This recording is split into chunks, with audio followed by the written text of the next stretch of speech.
Hi guys, kamusta na kayo lahat? So welcome back to my YouTube channel, Annalyn Tapa. So kung bago lang kayo guys sa aking YouTube channel, ako nga pala si Annalyn Tapa. Welcome kayong lahat. At kung hindi pa kayo nakapag-subscribe, i-click nyo lang ang subscribe button sa baba at pakiclick nyo na rin ang bell notification para ma-notify kayo sa lahat ng mga videos na i-upload ko. Nag-upload ako guys ng mga video tips, video tutorial, nang sa ganun ay ma-share ko ang kaalaman ko sa kapwa ko YouTubers, lalo na sa mga new YouTubers na nagsisimula pa lang gumawa ng kanilang channel. Hi guys, kamusta na kayong lahat? So sa video na ito guys, i-share ko sa inyo kung paano ba gumawa ng YouTube intro at kung paano ito ilagay sa inyong mga videos. So una natin gagawin guys, punta muna tayo sa Canva. So sa hindi pa nakakaalam ng Canva, napakagandang apps na ito guys, lalong-lalo na kapag kayo ay mga content creator. So i-install nyo ito guys. Pwede siya sa Android, pwede siya sa iPhone. Ang gamit ko always is Android.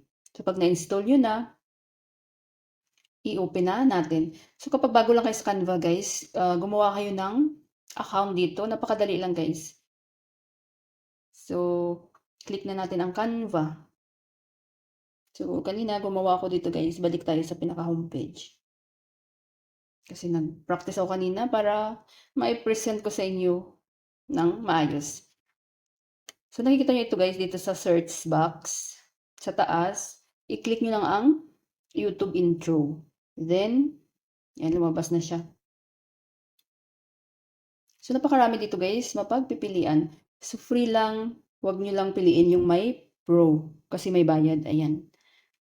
So, itong mga, mag-scroll down lang kayo guys. Kapag walang pro, ayan, may pro. So, pero don't worry guys, mas marami pa rin yung free.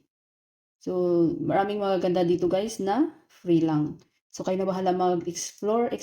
So, napakarami super cute ng mga mga YouTube intro dito. Ayan. So, meron ako napili dito kanina guys na ihalimbawa ko sa inyo. Ipakita ko kung paano natin i-gawin.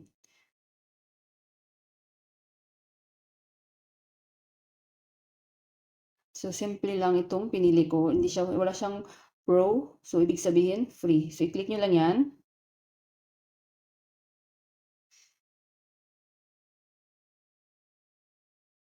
Then, so meron na siyang welcome back. So, sa baba, ayan, i-play nyo siya. So, wala pa siyang music. Ituro ko sa inyo kung lagyan natin ng music. Depende sa inyo kung wala ring, kung lagyan nyo ng music or hindi.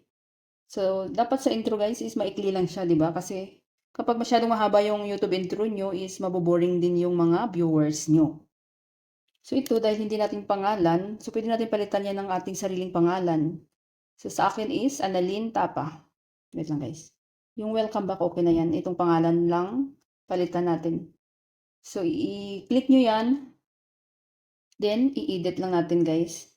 Sa baba, nakikita nyo edit. Ayan. Yan. Then, ipalitan natin ang sarili nating pangalan. So, Annalyn Tapa. Pangalan ng aking YouTube channel. So, ano bang pangalan ng YouTube channel nyo? So, yun ang ilagay nyo, di ba? Yan. Then, click lang natin. Ayan. So, i-play natin guys. Ayan. Welcome back. Annalyn Tapa. So, simple lang yung hinalimbawa ko sa inyo guys. Kayo na bahala mag-explore. Then, itong sa taas, i-click nyo itong arrow pataas. Ayan. Para ma-save na sa ating mobile. Then, download. Ayan. Kapag mag-lavender na siya, click nyo download. And preparing your design. So, wait lang natin yan guys na ma-save sa ating mga gallery. So, ayan guys. Save na yung ating ginawang intro. So, i-click natin sa ating gallery. So, ayan na siya guys. Oh. Canva. Ayan. Diba? Mayroon na tayong instant intro. Ayan. Then, paano ba natin ilagay sa ating video? So, dapat guys, kung ano ba yung gamit niyong mga editor na app, CapCut, InShot, or VideoMaker, or kung ano pa yung gamit nyo. So, sa akin, yung ginagamit ko is InShot, or CapCut, or VideoMaker. So, InShot yung lagi kong ginagamit kasi walang watermark. So kapag hindi nyo pa na-install guys, ang InShot i-install nyo na rin. Pwede siya sa Android, pwede siya sa iPhone. Ang gamit ko always is Android. Then i-click nyo ang video. Then new project. So mapupunta tayo sa ating gallery. So maghanap lang ako dito guys ng video na halimbawa nyo. So halimbawa ito yung nilalagyan ako ng pamangkin ko ng hina. So i-click nyo yan, then i-click nyo itong green.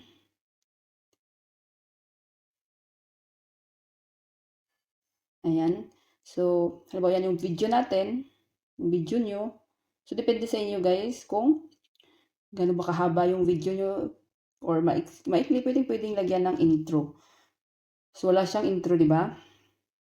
Then, dito sa itong plus guys. So, take note pala guys, mayroon ako mga videos kung paano mag-edit sa InShot, CapCut, or VideoMaker. So, itong aking video is pang short siya guys. So, kapag gusto nyo long video, punta kayo sa Canvas. So, short is, ratio niya is 9:16. Pag long video, 16:9. Ayan. So, long video tayo. Long video sa YouTube. So, 16:9. Ayan. Diba? Lumaki siya. Para full screen. Then, nakikita nyo itong plus sa pinakauna. Click nyo yan. Then, video. Then, hanapin. I-add na natin yung ginawa nating intro. Ito, guys. Click nyo yan. Then, click ang green. O, diba? Mayroon ng intro. Yung ating videos. So, depende sa inyo kung long video, short videos. Super dali lang, guys. So, pakita ko sa inyo kung paano lagyan ng music ang inyong intro. Diba? May music na siya. So, pwede rin na pag-add nyo sa kanyo lagyan or pwedeng lagyan nyo siya ng separate. So, i-back lang natin, guys. Save lang natin sa drop. Balik tayo dito sa video. Then, new. Then, click natin itong ating intro. Walang music. Add. So, depende sa inyo kung ano yung gusto nyong music.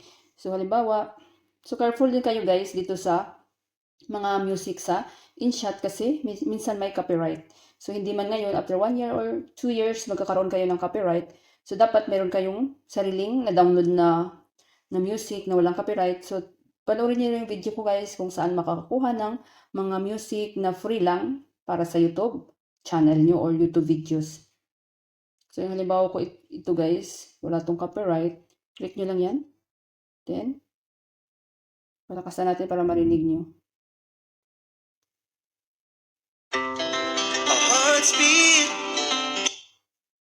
So, mahaba yung ating music. I-ano lang natin. I-split. Yan. Then, delete. So, may music na yung ating. Check. So, may music na yung ating intro. So, pwede nyo na siya i-add sa inyong mga YouTube videos. Diba? So, pag gusto nyo guys na ito pang short yung ratio niya, punta lang kayo sa Canvas, then long video para full screen siya guys. Sa take note. Ayan, para full screen. Kasi long videos always sa YouTube is full screen. So, punta kayo sa Canvas, then 16:9. Check. So, kapag i-save nyo yan guys, punta lang kayo dito sa taas, export. Then, export. Wala lang kayo pipindutin dyan. Then, automatic na yan na ma-save sa inyong mga gallery. So, sa akin, hindi ko na-save dahil full memory na yung aking mobile. Kung meron kayo guys mga question, suggestion, so comment lang kayo sa baba. Mag-iwan lang kayo ng comment. May mga request kayo at gagawan ko ng video at re-replyan natin yung inyong mga comment. Hey guys, may natutunan kayo sa video tutorial ko na ito at maraming salamat sa panunood. Kung mayroon kayong mga question, suggestion, and request, just leave a comment down below. At huwag niyong kalimutan mag-like, share, comment, at kung hindi pa kayo nakapag-subscribe, i-click niyo lang subscribe button sa baba at pakiclick niyo na rin ang bell notification para ma-notify kayo sa lahat ng mga videos na i-upload ko. Always be happy guys, be positive, avoid nega. See you next time!